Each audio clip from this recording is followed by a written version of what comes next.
The emergency beacon pierced through the void of space like a dying star's final cry.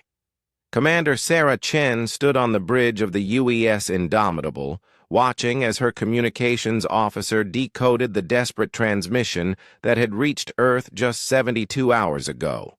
"Ma'am, it's confirmed," Lieutenant Torres announced, his voice tight with urgency. "The Zephyrian homeworld is under siege. Their entire defense fleet has been obliterated. They're requesting immediate assistance from any spacefaring civilization." Chen's jaw tightened. The Zephyrians, a peaceful species known throughout the galaxy for their advanced medical technology and philosophical wisdom, had never asked for help before. Their world served as a neutral ground for diplomatic meetings between warring factions. If they were calling for aid, the situation was beyond desperate. "What about the other galactic powers?" Chen asked. "The Kethvar Empire? The Stellar Confederacy?" "All. Silent, Commander. Long-range sensors show no fleet movements from any major civilization. It appears humanity is the only species responding to the distress call." The bridge fell silent except for the steady hum of the ship's engines. Chen gazed out at the star field ahead, knowing that in 3 days they would reach the Zephyrian system. Behind the Indomitable, 67 other ships followed, every combat-capable vessel Earth could muster on short notice. "They think we're insane," muttered Captain Rodriguez, commander of the escort frigate Valiant. His voice crackled through the comm system. "Hell, maybe we are. A 70-year-old space program going up against whatever destroyed the most advanced defense network in the galaxy." Chen allowed herself a grim smile. "Maybe that's exactly what we need to be." The attacking force became visible as soon as they dropped out of hyperspace. The Devourers, a machine intelligence that consumed entire worlds for raw materials, had surrounded Zephyros Prime with a metallic swarm that blotted out the stars.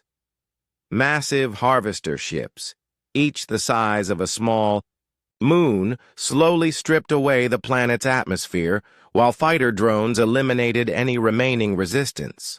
"Jesus Christ," whispered Torres.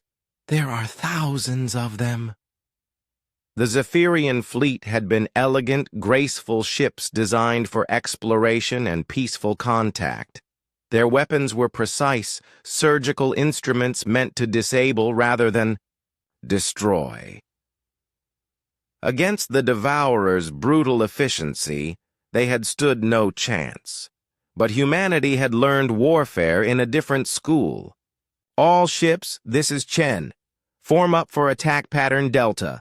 Frigates provide screening fire, destroyers focus on the harvester ships, and cruisers target their command nodes. Remember, we're not here to win pretty. We're here to buy the Zephyrians. Time to evacuate."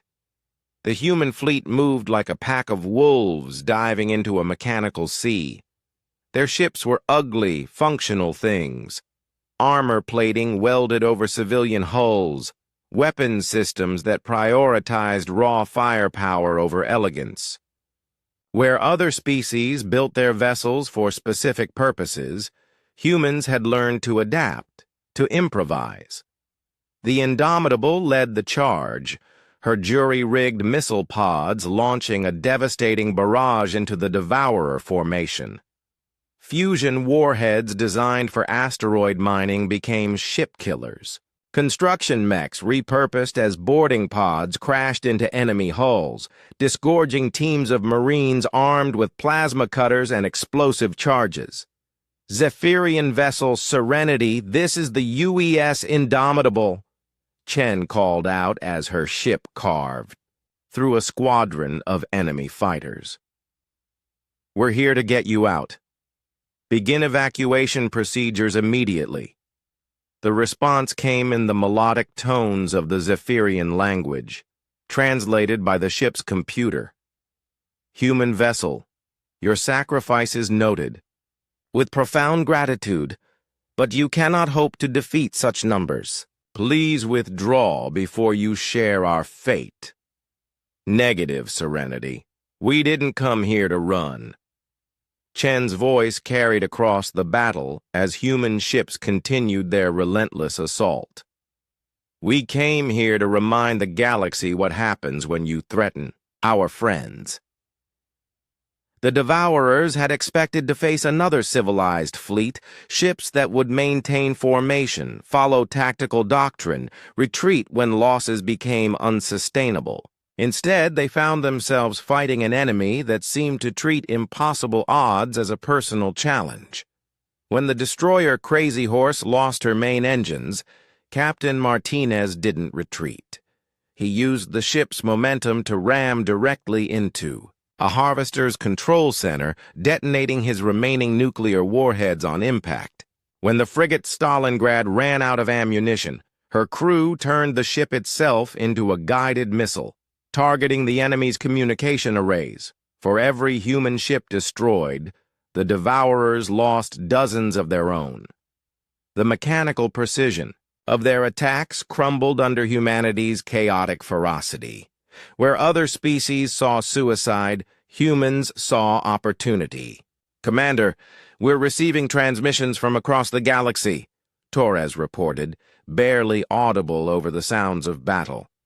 The Kethvar Empire, the Stellar Confederacy, even the Void Hunters, they're all mobilizing fleets. ETA 48. Hours. Chen nodded, watching as the last Zephyrian transport cleared the planet's atmosphere, packed with refugees fleeing their dying world. The human fleet was down to 30 ships, but they had accomplished their mission. All vessels, begin. Fighting withdrawal. We've done what we came to do. As the human fleet retreated, battered but unbroken, a message spread across the galactic communication networks. It wasn't transmitted by any government or military command. It was shared by the Zephyrian refugees, by the traders who had witnessed the battle, by anyone who had seen humanity's response to a friend's cry for help.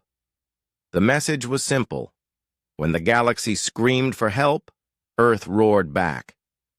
In the years that followed, as the combined fleets of a dozen species finally drove off the Devourers, that phrase became something more than words.